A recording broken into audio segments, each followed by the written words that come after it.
Assalamu alaikum students, this is your general science book. Please open chapter number 5. कल हमने देखा था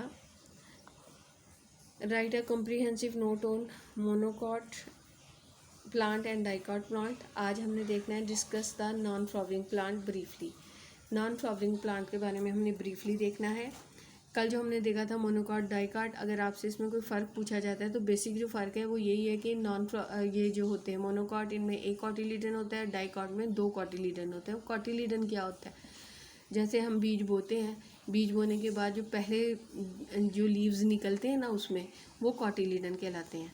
monocot है तो एक बीज एक जो है ना उसमें से लीव निकलेगा, इराइज होगा, और जो डाइकॉट है उसमें से जो है 2 लीव्स अराइज होंगे. जैसे आप जो है ना चने का आप चना लें और चना लेने के बाद चने को आप पानी में भिगो दें, उसमें से जो बीज आप पत्ते निकलेंगे ना, आप उसमें से देखेंगे आपका एक पत्ता निकलता है या आपके 2 निकलते हैं. अगर तो 2 पत्ते निकलते हैं तो डाइकॉट है, अगर एक पत्ता निकलता है तो आपका ये मोनोकॉट है. तो मोनोकॉटिली यानी कॉटिलीडन से मुराद ये है. अच्छा जी, अब आपका जो सवाल नंबर 2 है लॉन्ग, वो है नॉन फ्लावरिंग प्लांट. तो नॉन फ्लावरिंग प्लांट नाम ही से इंडिकेट हो जाता है, जाहिर हो जाता है कि ये वो पौधे हैं जिनमें के फूल पैदा नहीं होते. अब फूल जो है वो एक अलामत होती है कि इसमें बीज बनते हैं, और फूल से जब बीज बनते हैं तो बीज से जो है ना नस्ल आगे बढ़ती है. तो ये जो नॉन फ्लावरिंग प्लांट है, दुनिया में 2 ग्रुप हैं फूलों के. एक पौधों के, एक फ्लावरिंग है और एक नॉन फ्लावरिंग है. तो अब ये ग्रुप भी तो एग्जिस्ट करता है ना, तो इसमें बीज कहाँ से आते हैं उसके बारे में हमने देखना है. ये एग्जांपल्स दी हुई हैं इन्होंने, आप ये देख लें कि इनके पत्ते जो हैं वो किस तरीके से हैं, निडल लाइक स्ट्रक्चर है इनके पत्तों का. फिर इसके बाद आप यहाँ देखें the plant we do not produce flowers, ऐसे पौधे जो कि फूल नहीं देते are called non flowering plant, इन्हें हम नॉन फ्लावरिंग प्लांट कहते हैं. These plants produce seed in their cone, ये प्लांट ऐसे होते हैं कि इनके सीड जो हैं वो फूलों में नहीं बनते, क्योंकि फूल तो इनमें होते नहीं हैं. ये किस में बनते हैं? कोन्स में. अब कोन्स जो है एक स्पेशल किस्म का जो है ना वो स्ट्रक्चर होता है.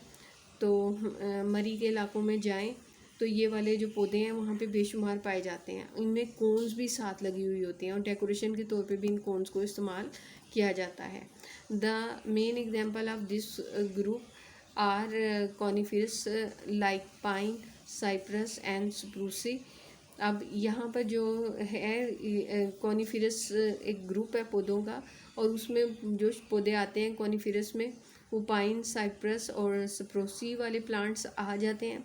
अब कॉनिफरस जो है ये वो ग्रुप है पौधों का जो जिनमें जो बीज हैं ये कोन की सूरत में यानी कोन में बनते हैं, इनके बीज जो होते हैं. Some non flowering plants do not produce, कुछ ऐसे भी पौधे होते हैं जो सीड ही नहीं देते.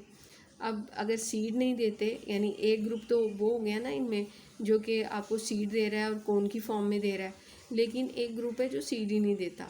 तो फिर वो किस तरीके से जो है ना रिप्रोड्यूस होता है? तो they reproduce themselves by other method. इसके और तरीके हैं जो आप नेक्स्ट क्लास में पढ़ेंगे कि वो किस तरीके से फिर आगे से जो है ना वो रिप्रोड्यूस होते हैं.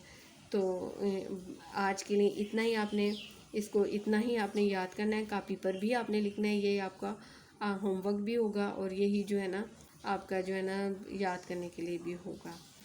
तो कल जो है इंशाल्लाह ताला, कल फ्राइडे है, तो कल हम इस तरह करेंगे कि कल आपने जो है ना आपको सैटरडे और संडे की जो है ना वो हो जाएगी छुट्टी. तो आपने जो क्वेश्चन नंबर 1 है और क्वेश्चन नंबर 2 जो है इन छुट्टियों में जो है ना आपने रिवाइज़ करना है. यानी कल के लिए आपका जो काम होगा वो ख़ास नहीं होगा, बस रिवीजन ही होगी कि आपने long question number 1, long question number 2 जो है जिन बच्चों का रह गया कापी पे करने वाला वो उसे कापी पे कर लें, और जो है ना याद करने वाला रह गया तो उसे याद कर लें. ओके, अल्लाह हाफिज़.